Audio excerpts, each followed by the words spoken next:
The Council's chamber floated above the swirling violet clouds of Carrion Prime, an artificial construct of gleaming glass and metal suspended in orbit around the planet's shattered core. Delegates from 100 star systems filled the triangular room, their alien forms pressing close to one another in a chorus of tension. Eyes that could see ultraviolet, senses that could detect electromagnetic pulses, and ears that caught vibrations through stone, all turned toward the central dais. On it, the Council's speaker hovered, a figure of translucent energy that pulsed with each heartbeat, commanding attention and fear in equal measure. Humanity had been the subject of debate for centuries. To the Council, Earthlings were an anomaly, fragile yet aggressive, unrefined yet astonishingly adaptive. Their worlds had been catalogued, their armies assessed, and their culture dissected. Every species on the Council had long agreed that humanity must be controlled, contained, or erased before it became a threat that could not be managed. But humans were different. They never followed predicted patterns. They never acted according to logic as other civilizations understood it.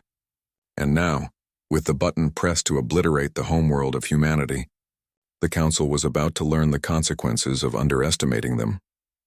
The chamber was silent, save for the faint hum of energy channels and the occasional click of a communicator.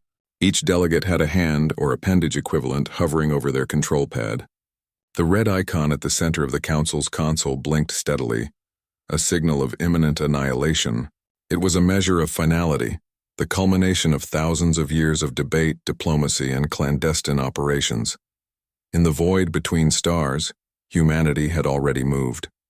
Their fleets, hidden for decades within unremarkable asteroid fields and dead star systems, now coalesced into formations that defied comprehension. Ships constructed from adaptive alloys and powered by quantum flux engines glided silently, almost invisibly, toward the inner systems of the galaxy. To the Council, the humans were already a threat, but one they believed they could strike before the humans acted. They were wrong. The first human world they intended to strike had been scouted months earlier. By the time the Council authorized the strike, the humans had already left. Entire populations had been evacuated, not in panic, but in precise, calculated timing that reflected a deep understanding of the galaxy's political and technological landscape. In place of cities, the Council found empty shells, a testament to human foresight. "Status of the execution fleet?" the speaker asked, voice vibrating through the chamber like a deep resonant chord. "The fleet is ready, Speaker," replied a delegate from the Galithian sector, a creature of crystalline symmetry. "Coordinates aligned. The pulse will eradicate the human system in 60 seconds. A ripple of satisfaction moved through some corners of the chamber, but others shifted uneasily. Even among the Council, a minority had begun to doubt. There were rumors whispered in private transmissions that humanity was unlike any species encountered before. That intelligence alone did not describe them. That adaptability, ingenuity, and an almost instinctive understanding of survival made them unpredictable. Meanwhile, humanity's vessels had begun a maneuver that no one in the Council could anticipate. From hidden points across the galaxy, tiny craft emerged, releasing swarms of nanites programmed to disable planetary defense grids, artificial intelligence sentries, and even the most secure Council sensors. These nanites moved with precision, invisible to the Council's instruments but devastatingly effective. Systems that were thought untouchable blinked offline one by one. Communication arrays failed, shields flickered and collapsed, and the energy conduits of strategic installations overloaded without warning. The red button on the Council's console waited. The delegates, some nervous, some triumphant, leaned in. They pressed, confident in their judgment. They believed they had humanity cornered, that no species could escape the precision of their timing. The button was pressed, and nothing happened. Panic erupted. Some delegates attempted to recalibrate, to manually trigger the pulse, but the system was already compromised. Human technology, designed to anticipate even the most advanced attacks, had rendered the Council's most powerful weapon inert. In the same instant, the humans revealed their position. Dozens of fleets emerged from cloaked vectors, not in a chaotic swarm, but in orchestrated formations that seemed to anticipate every possible counter. The Council had underestimated them. They had assumed fear, submission, or destruction would follow, as with every species before. But humanity did not respond with panic. They responded with precision and, where necessary, with overwhelming force.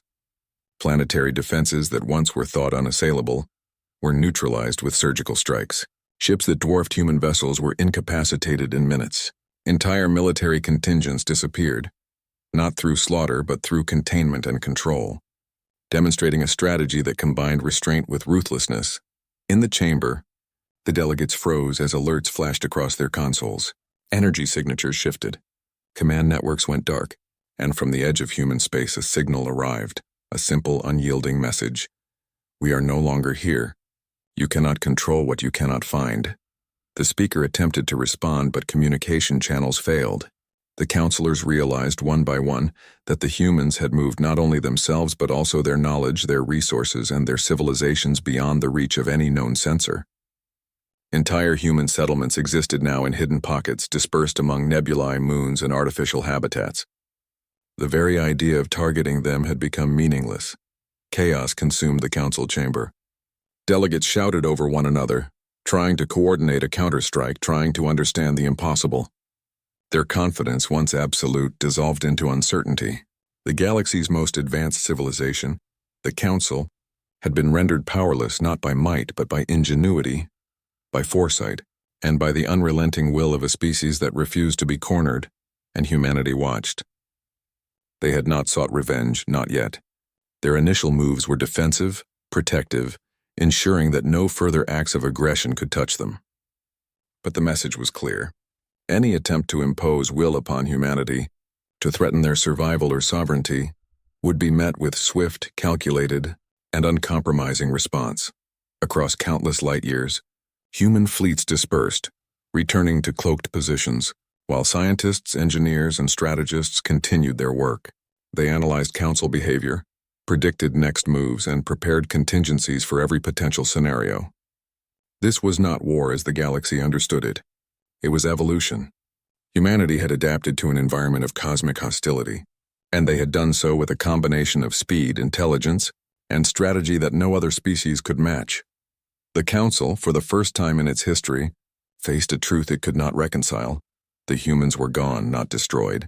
Every calculation, every assumption, every plan had failed. Their legacy of control, built over millennia, had collapsed in a single incomprehensible failure. The delegates looked at one another with fear, confusion, and awe, and then came the long silence. Not the silence of absence, but the silence of reckoning. The galaxy had been warned. A species that could not be conquered, predicted, or contained now existed beyond the Council's reach. Their power was not measured in fleets or weapons, but in the certainty that any attack would be met with consequences beyond imagination. For the first time, the Council understood what it had always refused to believe. Humanity did not wait to be challenged. Humanity did not negotiate its survival. Humanity adapted, evolved, and moved beyond the reach of those who sought to control it. And somewhere, in the dark spaces between stars, humans observed and waited. They did not gloat, nor did they seek immediate conquest, but the message was indelible, etched into the consciousness of every species that had ever underestimated them. The Council pressed the button too late, and humanity was already gone. No fleet could find them, no weapon could harm them, no intelligence could predict their next move.